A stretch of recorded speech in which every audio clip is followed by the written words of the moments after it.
नमस्कार, मैं हूं आपके साथ अनुष्का राय और आप देख रहे हैं रीडर्स फर्स्ट न्यूज। आज उपरांत जिला भाजपा के द्वारा एक प्रेस वार्ता का आयोजन किया गया। वार्ता में मुख्य वक्ता क्षेत्र के सांसद गोमती साय और प्रदेश के यूथ आइकॉन भाजपा के प्रदेश मंत्री ओपी चौधरी थे। विगत दिनों अकलतरा में देश भर में बहुचर्चित निर्भया कांड की तर्ज पर भी एक बलात्कार और हत्या हुई है। एक अकेली अधेड़ महिला से दुष्कर्म करने के बाद बर्बरतापूर्वक उसकी हत्या कर दी गई। भाजपा ने इस मामले में नैतिकता के आधार पर भूपेश सरकार से इस्तीफे की मांग की है।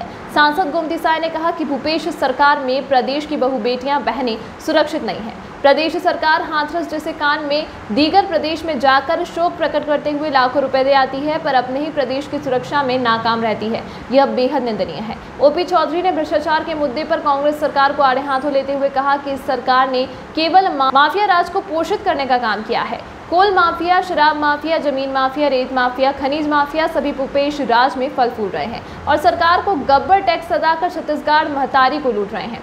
भाजपा इस स्थिति को सहन नहीं करेगी और सड़क से लेकर सदन तक लड़ाई जारी रहेगी।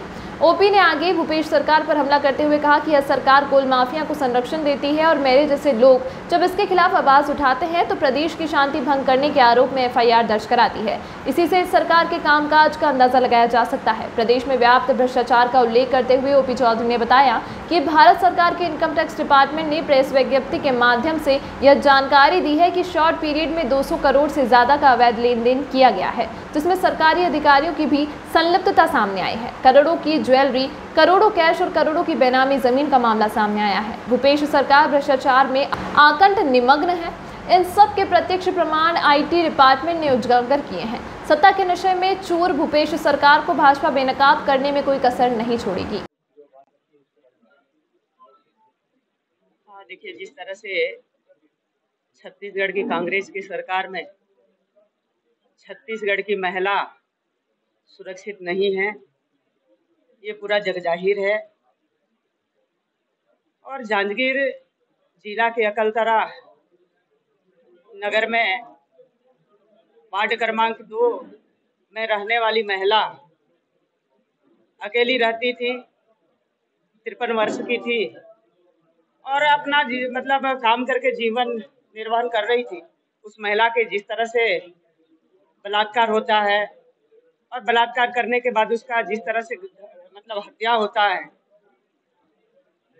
आज हमारे छत्तीसगढ़ की महिला जवाब मांगती है कि छत्तीसगढ़ में महिला सुरक्षित क्यों नहीं है।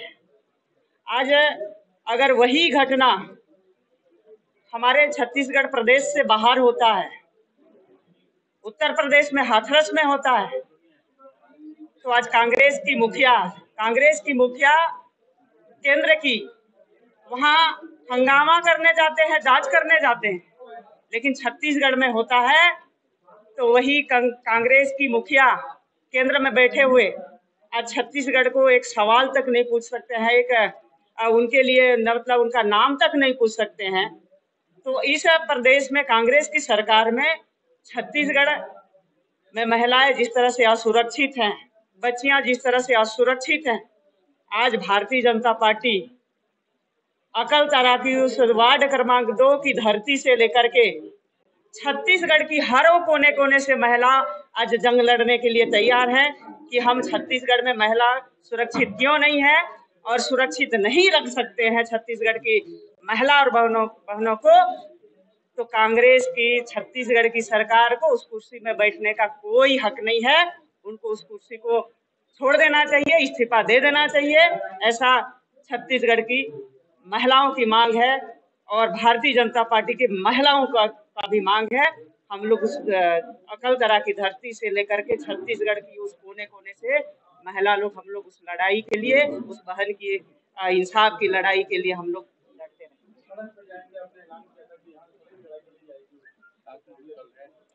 बिल्कुल, ये साफ है कि आज हम लोग आप लोगों के माध्यम से हमारी आवाज को जनता तक पहुंचा रहे हैं और उस सरकार तक पहुंचा रहे हैं। और आने वाला समय में हम लोग का अभी अकलतरा से शुरू होगा। मैं आईटी रेट वाला बोल देता हूँ, बाकी दीदी बोल देंगे।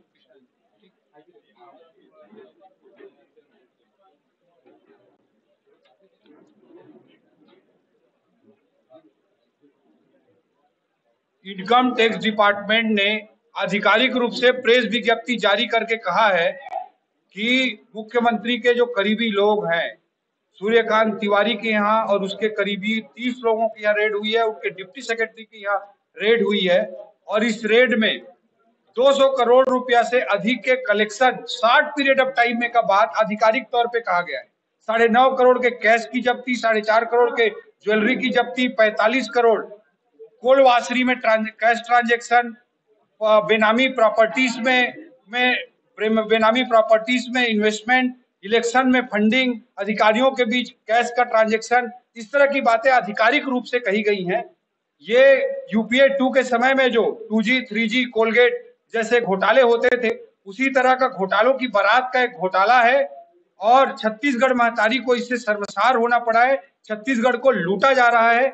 ऐसी स्थिति में मुख्यमंत्री भूपेश बघेल में जरा भी नैतिकता अगर बची होगी तो उनको तत्काल इस्तीफा देना चाहिए। भारतीय जनता पार्टी ये मांग करती है।